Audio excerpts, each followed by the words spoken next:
حضرت فضالہ رضی اللہ تعالیٰ عنہ کہتے ہیں کہ میں بڑا دلدادہ تھا عورتوں کا، اور میرا ماحول یہ تھا کہ میں قتل بھی کر لیتا تھا، معاذ اللہ چوری بھی کر لیتا تھا، اور رات میری طبیعت تھی معاذ اللہ نئی سے نئی عورت کے پاس جانا۔ کہتے ہیں ابو جہل نے اعلان کیا کہ جو نبی پاک علیہ السلام کا سر اقدس معاذ اللہ کاٹ کے لائے گا، نقل کفر کفر نہ باشر، 100 سرخ اونٹ انعام ملے گا۔ تو میں نے ارادہ کر لیا کہ میں بہت سارا انعام حاصل کروں گا۔ حضرت فضالہ کہتے ہیں کہ میں نے خنجر تیار کیا اور میں نے بغل میں اس کو چھپایا، اوپر میں نے چادر اوڑھ لی۔ اب مجھے پتا تھا ظہر کی نماز کے بعد نبی پاک صلی اللہ علیہ وسلم طواف کعبہ کے لیے، بیت اللہ شریف کے طواف کے لیے جاتے ہیں۔ کہتے میں بھی اس طرف بڑھا، رستے میں نا وہ خاتون جس کے گھر میں نے رات آنا تھا، میں نے دروازے پہ دستک دی۔ میں نے کہا کہ تیار رہنا، تیار رہنا، آج میں بڑے پیسے لے کے آؤں گا۔ اسے میں نے یہ کہا اور پھر میں چلا گیا بیت اللہ شریف کا طواف کرنے۔ کہتے ہیں اللہ کے محبوب بھی طواف کر رہے تھے تو میں نے بھی طواف شروع کر دیا۔ ارادہ یہ تھا کہ جہاں نبی پاک علیہ السلام میرے قریب سے گزریں گے تو موقع پا کر میں حضور کے جسم اقدس پر خنجر کھوپ دوں گا اور معاذ اللہ شہید کر دوں گا۔ کہتے ہیں حضور ایک دفعہ بھی میرے پاس سے گزرے تو میں ہمت نہ کر سکا، دوسری دفعہ بھی پاس سے گزرے تو میں ہمت نہ کر سکا، تیسری دفعہ بھی گزرے تو میں ہمت، نبی کریم صلی اللہ علیہ وسلم 2-3 دفعہ گزرے تو فرماتے ہیں کہ مجھے موقع نہ ملا، اس لیے کہ حضور فرماتے ہیں اللہ نے روب کے ساتھ میری مدد فرمائی، دشمن پر میرا روب طاری ہو جاتا ہے۔ فرماتے ہیں جب چکر پورے ہو گئے تو محبوب کریم نہ چھٹے چکر پہ فرمانے لگے فضالہ چکر ایک رہ گیا ہے، بے خبر ہو جو غلاموں سے واقع کیا ہے، ایک پھیرا رہ گیا۔ کہتے طواف مکمل ہو گیا تو محبوب میرے قریب آئے، فرمایا وہ کام کرتے کیوں نہیں جس کے لیے آئے تھے؟ میں نے عرض کی یا رسول اللہ کون سا کام، کیسا کام؟ اندر تو چور تھا نا، بانج فقیروں کسے نہیں ماریا، اے ہوئی چور اندر دا، اندر چور تھا نا۔ کہتے ہیں حضور نے مجھے کندھے سے پکڑ کے ہلایا، فرمایا کرتے کیوں نہیں؟ جب حضور نے ہلایا تو وہ خنجر بھی پیروں میں گرا اور میں بھی رسول اللہ کے پیروں میں گر گیا۔ میں نے کہا حضور مجھے کلمہ پڑھا دیں۔ کہتے ہیں حضور نے پہلے میرے دل پہ دست مبارک پھیرا، پھر میرے نبی نے مجھے کلمہ پڑھا دیا۔ اب نا مرید ہونے والا کہتا ہے کہ جی آہستہ آہستہ میں ٹھیک ہو جاؤں گا۔ اب وہ آہستہ آہستہ کا کیا ترجمہ ہے یہ بالکل سمجھ نہیں آتی۔ بھائی کسی بندے سے 5 لاکھ روپیہ لینا ہے تو اس سے وہ کہتا ہے جی میں آہستہ آہستہ دوں گا، 500 روپیہ دے دیا کروں گا روز کا، تو کہتے ہیں میری رقم خراب ہوتی ہے، پورے دو۔ اور نیکی کی بات جب آتی ہے تو کہتے ہیں حضرت صاحب دین اتنا سخت نہیں ہے، میں آہستہ آہستہ ٹھیک ہو جاؤں گا۔ اب میں مغربی شاپ پڑھنی شروع کر دیا میں نے، اب میں تسبیح لے لی ہے، کل میں نے بھی آہستہ آہستہ میں ٹھیک ہو جاؤں۔ یعنی رقم لینی ہو تو وہ آہستہ آہستہ قبول نہیں ہے، لیکن اور مکان کی رجسٹری اگر کرانی ہو تو مالک مکان کہے گی آہستہ آہستہ کرا لو، کہتے ہیں پیسے پورے دیے ہیں، سویرے چل اور بیان دے، یہ کیا بات؟ حضرت فضالہ کہتے ہیں ابھی میں نے کلمہ پڑھا، ابھی میں واپس آیا، رستے میں وہ بی بی کھڑی تھی، کہتے ہیں میں وہ شخص تھا کہ عورتیں مرتی تھی میرے اوپر اور کسی کی جرت تھی کہ وہ آئے بائیں شائیں کرے، لیکن فرماتے ہیں میں بی بی کے پاس سے گزر گیا۔ پہلے تو اس کا خیال تھا رکے گا، لیکن جب میں رکا نہ تو دروازے پہ آئی، اور جب میں گزر گیا تو اس نے آواز دی، لیکن میں نے سنی انسنی کر دی۔ جب آگے بڑھا تو میرے پیچھے دوڑی۔ فرماتے مجھے پکڑ کے کہنے لگی فضالہ تجھے کیا ہوا، تو وہی نہیں جو یہاں سے گیا تھا؟ آپ فرماتے ہیں میں کبھی نہیں رویا تھا، میں کبھی نہیں رویا تھا۔ اور جب کہا نا تو وہی نہیں، کہتے میں نے سر اٹھایا تو میری آنکھوں میں آنسو تھے۔ میں نے کہا میں جو گیا تھا وہ نہیں ہوں، اب تو میں محمد عربی کا غلام بن گیا، اب میں وہ نہیں ہوں، اب نہیں ہو سکتا کہ کوئی میری نظر میلی ہو جائے، یہ کیسے ممکن؟ دل میں میل کچھ رہ کہ نفل پڑھنا، عبادتیں کرنا، ریاضتیں کرنا، صدقات دینا زیادہ نفع بخش نہیں ہوتا۔ دل صاف ہونا تو تھوڑی عبادت بھی کام آ جاتی ہے۔ یہ حدیث بتاتی ہے کہ دل صاف ہو تو تھوڑے صدقے بھی زیادہ نفع کر جاتے ہیں۔ کچھ چیزوں سے دل سخت ہوتا ہے، جو لوگ دنیا داری کی اور فضول باتیں زیادہ کرتے ہیں ان کا دل سخت ہو جاتا ہے۔ جو ہنستے زیادہ ہیں ان کا بڑا سخت ہو جاتا ہے، اور صوفیاء کہتے ہیں جو کسی پہ ہنستے ہیں نا ان کا تو مردہ ہی ہو جاتا ہے، تو معاملہ ہی ختم ہو گیا۔ اور جو لوگ رزق حرام کی طرف بڑھتے ہیں ان کا دل بھی مردہ ہو جاتا ہے۔ اور اقبال کہتے ہیں جو مشینی زندگی گزارنے لگتے ہیں نا روحانی زندگی سے نکل جاتے ہیں۔ ہم آج کل مشینی زندگی پہ آ گئے، ہمارے پاس انٹرنیٹ ہے، موبائل ہے، آواز کے فاصلے اتنے کم ہوئے ہیں کہ دلوں کے فاصلے بڑھ گئے۔ اقبال کہنے لگے دل کے لیے موت ہے، دل کے لیے موت ہے، دل کے لیے موت ہے یہ مشینوں کی حکومت۔ احساس مروت کو کچل دیتے ہیں یہ آلات، آلات پہ زندہ ہیں ہم۔ دل کے لیے موت، اور کسی کے گھر جانا، دروازے پہ دستک دینا، اور کبھی خط لکھنا تو سوچ سوچ کے، کبھی کاٹنا تو پھر لکھنا۔ لفظ یہ اس کے شایان شان نے یہ جملہ میں نے بدل دیا ہے، لیکن اب بے باکانہ گفتگو ہے، تو مجھے وائس کر دے میں تجھے وائس کر دوں گا، حال ہی کوئی نہیں۔ تو کیا کوئی سوچے گا، کیا کوئی لکھے گا، کیا کوئی اس میں خوبصورتی کے رنگ بھرے گا؟ سخت ہو جاتے ہیں دل جب آپ مشینوں کی زندگی میں زندہ رہتے۔ دل نرم کیسے ہوتے ہیں؟ میرے نبی پاک نے فرمایا یتیم کے سر پہ ہاتھ پھیر رب تیرا دل نرم کرے گا۔ اگر زنگ لگ جائے دل کو تو اللہ کا ذکر کر، قرآن پاک کی تلاوت کر، اللہ تیرے دل کو نرم کر دے گا۔ اور پھر فرمایا کہ اگر دل سخت ہو جائے تو موت کو یاد کر، تیرا دل نرم ہو جائے گا۔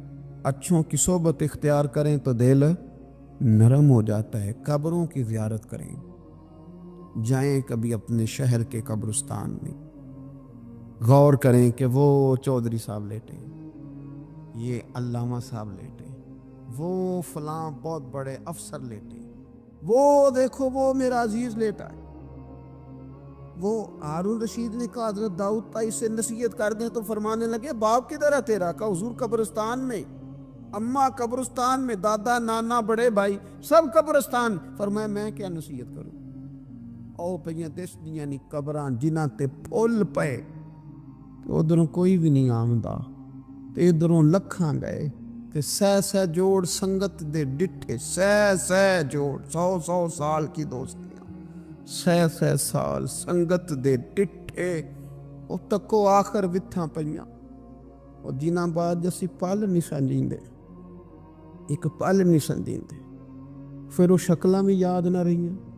سہ جوڑ کا یہ کوئی کم ہے دل کو نرم کرنے کے لیے؟ تیرے پاس موت کا تذکرہ، قبروں کی زیارت کو تھوڑی ہے؟ یہ چیزیں دل نرم کرتی ہیں، یاد نرم کرتی ہیں چیزیں دل۔ پتہ ہے سب سے بڑی بیماری کیا ہے بندے کی؟ خوفناک علامت کیا ہے دل کے بیمار ہونے کی؟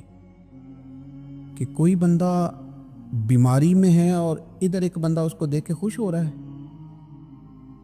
کسی کو زوال آ گیا ہے، کاروبار ڈوب گیا ہے، اور یہ دیکھ کے خوش ہو رہا ہے۔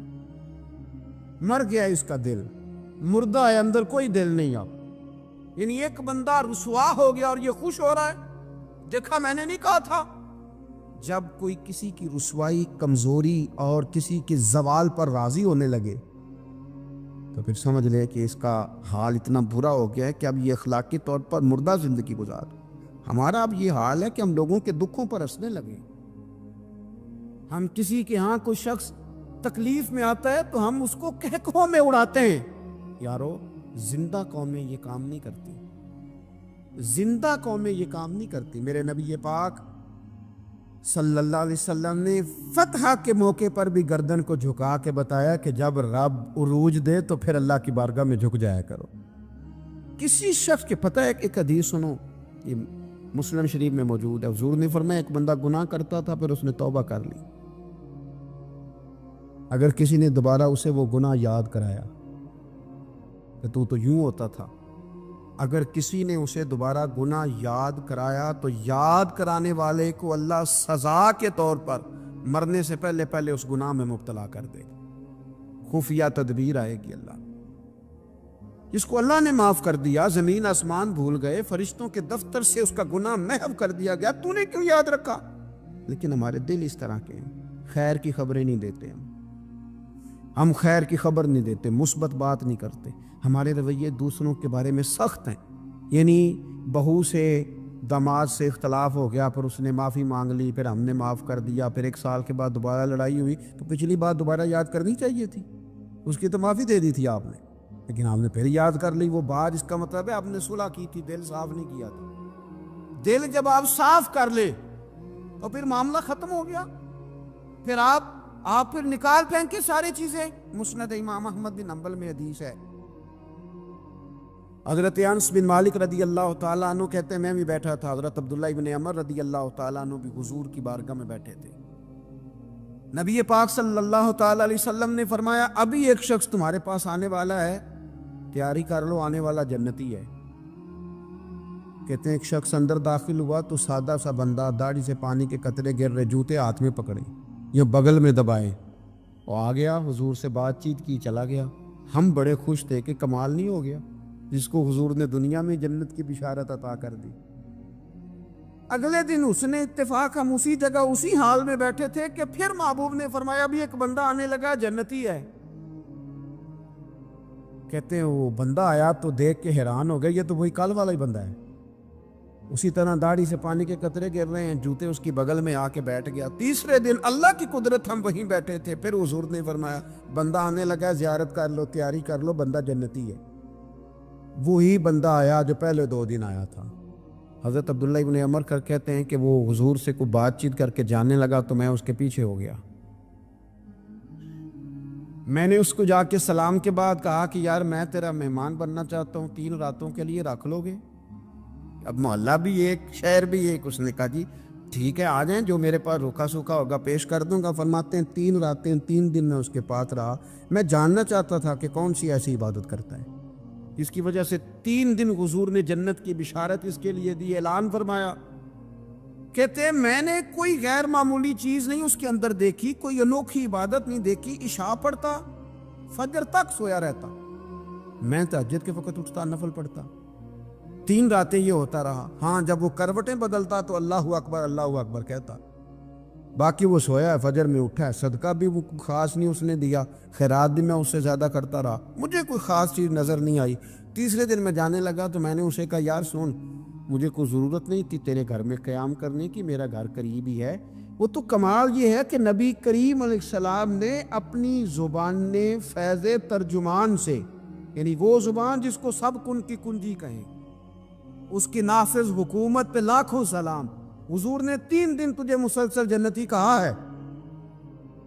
میں تو دیکھنے آیا تھا کہ تیرے اندر کوئی عمل ہو تو میں بھی وہ شروع کروں۔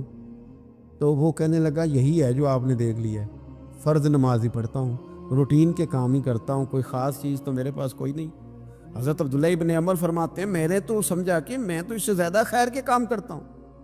اب میں سوچتا ہوا وہاں سے نکلنے لگا کہ پھر کیا خاص بات ہے جو نبی پاک نے 3 دفعہ اسے جنتی کہا ہے۔ جب میں نکلنے لگا نا، دروازے پہ مڑنے لگا تو اس نے آواز دی، کہا یار سنو ایک بات یاد آئی ہے۔ میں نے کہا وہ کون سی؟ کہنے لگا یار جب سے بالغ ہوا ہوں نا، جب سے اللہ نے توفیق اسلام دی ہے، میں نے جب بھی اپنا دل دیکھا ہے نا، جب بھی میرے دل میں کسی کے لیے حسد کوئی نہیں، کوئی عداوت نہیں، کوئی بغض نہیں، کوئی کینہ نہیں، کوئی کیا کر رہا ہے، میرے دل میں سب کے لیے خیر ہی ہے، دل میرا صاف ہے، اس کے علاوہ نہیں مجھے پتا کیا عمل ہے۔ حضرت عبداللہ بن عمر کہتے ہیں پھر مجھے سمجھ آ گئی ہے، یہ جو تیرے دل کی صفائی ہے نا، یہ بنیاد بن گئی ہے جس کی بنیاد پر نبی پاک نے تجھے 3 دفعہ جنت کی بشارت عطا فرمائی ہے۔ تو امام غزالی رحمۃ اللہ علیہ فرمانے لگے کہ اگر آئینے پہ گرد پڑ جائے تو اس میں عکس صحیح نظر نہیں آتے، آئینے صاف پھر اس پہ عکس نظر آتے۔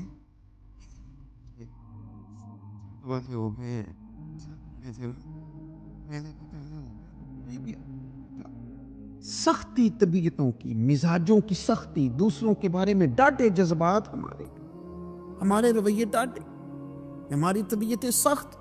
حضرت عبداللہ ابن مسعود رضی اللہ تعالیٰ عنہ نے ایک شخص کو جنازے کے موقع پہ ہنستا ہوا دیکھ لیا، فرمایا آج کے بعد تیرے ساتھ کلام نہیں کروں گا۔ جس کا جنازہ دیکھ کے بھی دل نرم نہیں ہوا اور قبرستان دیکھ کے بھی دل نرم نہیں ہوا، وہ تو سخت دل بندہ، سخت دل بندے سے دوستی کبھی نہیں رکھوں گا، میں تو درد دل والوں سے پیار کروں گا، تیرے ساتھ میں کلام نہیں کرتا۔ تو کس طرح کا شخص ہے بھائی، جسے یہاں آ کے بھی ہنسی آ رہی ہے، مذاق سوچ رہا ہے، تو دل کی نرمی میرے نبی پاک صلی اللہ علیہ وسلم نے نا دل پر، ہم نے نا کپڑوں پر بڑی محنت کی، ہم نے چہروں پر بڑی محنت کی، ہم نے اپنے ظاہر کو سنوارنے پر ہم نے اپنے حق میں بڑے بڑے لفظ یاد کیے، بڑی کہانیاں یاد کی، پر دل کے لیے محنت، اس پر محنت ہی نہیں کی۔ اعلیٰ حضرت فاضل بریلوی کتنے بڑے عالم ہیں، 1000 کتاب کے مصنف، اور ان کے فتاوی موجود ہیں کہ جس بندے کا تلفظ ٹھیک نہ ہو، یعنی جو ضروری قواعد ہیں وہ قرآن پاک کے جس کو نہ آتے ہوں اس کے پیچھے نماز نہیں، جو ہا اور ہا میں فرق نہیں کر سکتا، حمزہ اور عین میں فرق نہیں کر سکتا، وہ الفاظ کا معنی بگاڑ دے گا۔ لیکن اعلیٰ حضرت چونکہ صوفی ہیں، درویش ہیں، علم کے ساتھ تو ایک اور رنگ بھی بیان کرتے ہیں۔ وہ کہتے ہیں یہ نہ ہو کہ صرف تو حروف کے ہیر پھیر میں لگا رہے، صغرے کبرے ٹھیک کرتا رہے، دارابا یادرب کے چکر میں پڑا رہے، اور دل پر تو توجہ ہی نہ دے۔ فاضل بریلوی رحمۃ اللہ علیہ فرمانے لگے کہ 2 علماء نے قرآن ایک درویش کے پیچھے نماز پڑھی تو مستحب جو قواعد تھے نا جن کے بغیر نماز، وہ ٹھیک نہیں تھے ذرا ان کے، تو وہ کہنے لگے دیکھا جی اتنے بڑے پیر صاحب ہیں اور ان کی تو قرات ہی ٹھیک نہیں، تلفظ ہی ٹھیک نہیں، حالانکہ لفظ تاثیر سے بنتے ہیں، تلفظ سے نہیں، لفظ تاثیر سے بنتے ہیں، تلفظ سے نہیں۔ اہل دل آج بھی ہیں اہل زبان سے آگے، انہوں نے کہا جی بابا جی کا تو تلفظ ہی ٹھیک نہیں۔ اعلیٰ حضرت نے لکھا ہے ملفوظات شریف میں، فرماتے ہیں پھر وہ نہ نہانے کے لیے چلے گئے نماز پڑھ کے فارغ ہو کے، تو وہ پانی میں اتر گئے تو شیر ان کے کپڑے اٹھا کے لے گیا۔ اب کتنی کو دیر پانی میں رہتے، نکلے بھی تو کیسے نکلے، شرم آتی ہے۔ مختصر لباس پہن کے وہ غسل کرنے کے لیے گئے تھے، اب پانی میں سردی، کتنی کو دیر بندہ پانی میں رہے۔ لوگوں نے آ کے کہا حضور وہ آپ کے مہمان تو الجھ گئے، بڑے بری طرح پھنس گئے، مہربانی فرمائے ان کو تو بچائیں، وہ تو سخت الجھن میں۔ کہ کیا ہوا؟ کہنے لگے وہ شیر کپڑے لے گیا، اور وہ پانی میں کچھ تو ہونا چاہیے۔ تو وہ بزرگ گئے، جا کے نہ دور کھڑے ہو کے شیر کو آواز دی، شیر کو۔ حضور کے صحابی تھے نا حضرت سفینہ، قافلے سے رستہ بھول گئے، ایک سائیڈ پہ ہو گئے تو سامنے شیر آ گیا۔ میں نے کہا ہے لیکن جب آ جائے تو، جب شیر سامنے آ جائے، جب سامنے آ جائے پھر پتہ چلتا ہے کہ یہ تو واقعی آ گیا ہے، پھر انداز اور ہوتا ہے۔ حضرت سفینہ کے سامنے شیر ہی آ گیا، مشکات میں شیر آیا۔ اب کوئی بھاگتا ہے، کوئی چڑھتا ہے درخت پہ، کوئی لکڑی اٹھاتا ہے، کوئی اسلحہ پکڑتا ہے۔ حضرت سفینہ فوراً بولے، کہنے لگے او شیر ذرا خیال کرنا میں رسول اللہ کا غلام ہوں۔ پھر آکھیا شیر سفینہ تائی جان را یارا جان دے، اور جڑے غلام رسول اللہ دے اسی غلام ہونا دے۔ شیر دم لاتا رستہ چھوڑ گیا، اور بابا جی بھی گئے۔ فاضل بریلوی کہتے ہیں شیر کو آواز دی، شیر دوڑا آیا، آگے کہنے لگے وہ ہمارے مہمانوں کے کپڑے لے گیا، تو یہ شرم نہیں آتی؟ تو شیر کپڑے اٹھا کے واپس لایا۔ ان علماء کو، حضرات علماء کو کپڑے پیش کیے۔ جب ان کو پیش کیے تو پیش کرتے ہی بزرگ پھر فرمانے لگے، کہنے لگے مولانا تم نے لفظ سیدھے کیے ہیں، میں نے دل سیدھا کیا ہوا ہے۔ تم نے محنت کر کے لفظ ٹھیک کیے ہیں، لیکن میں نے دل ٹھیک کیا ہے۔ دل پاک ہوئے تے پاک ہی ملتا ہے، تے بنا پاکوں پاک نہیں ملتا۔ سارے جسم دے دھون نالوں ایک ٹکڑا دھول ہے دل دا۔ حضرت سلطان باؤ رحمت اللہ علیہ فرمانے لگے دل کالے نالوں منہ کالا چنگا، دل کالے نالوں منہ کالا چنگا، جے کوئی رمز پچھانے۔ اگر کسی کو بات کی سمجھ آئے، دل نہیں سیاہ ہونا چاہیے، منہ ہو بھی جائے تو کام چل جاتا ہے۔ تو اپنے دل کی صفائی پر دیکھیں میرے نبی پاک علیہ وسلم نے ارشاد فرمایا کہ رب نہ تمہارے مال دیکھتا ہے نہ چہرے دیکھتا ہے، رب تو تمہارا دل دیکھتا ہے۔ اور امام غزالی حدیث لائے ہیں، حضرت عمر فاروق رضی اللہ تعالیٰ عنہ فرماتے ہیں کسی نے حضور صلی اللہ علیہ وسلم سے پوچھا کہ رب آسمانوں میں کہ زمینوں میں؟ جلوے تیری ذات کے کو وقوع ہیں، جدھر دیکھتا ہوں ادھر تو ہی تو ہے، اللہ زمینوں میں کہ آسمانوں میں؟ تو حضور فرمانے لگے رب تو بندہ مومن کے دل میں رہتا ہے، اللہ تو مومن کے دل میں ہے، مومن کے دل میں۔ کتنا بڑا ہے وہ دل جس میں رب ہے، رب کی یاد ہے، رب کی محبت ہے۔ اس لیے حضرت عمر فرمایا کرتے تھے میں نے دل کی آنکھوں سے اپنے مالک کی زیارت کی ہے۔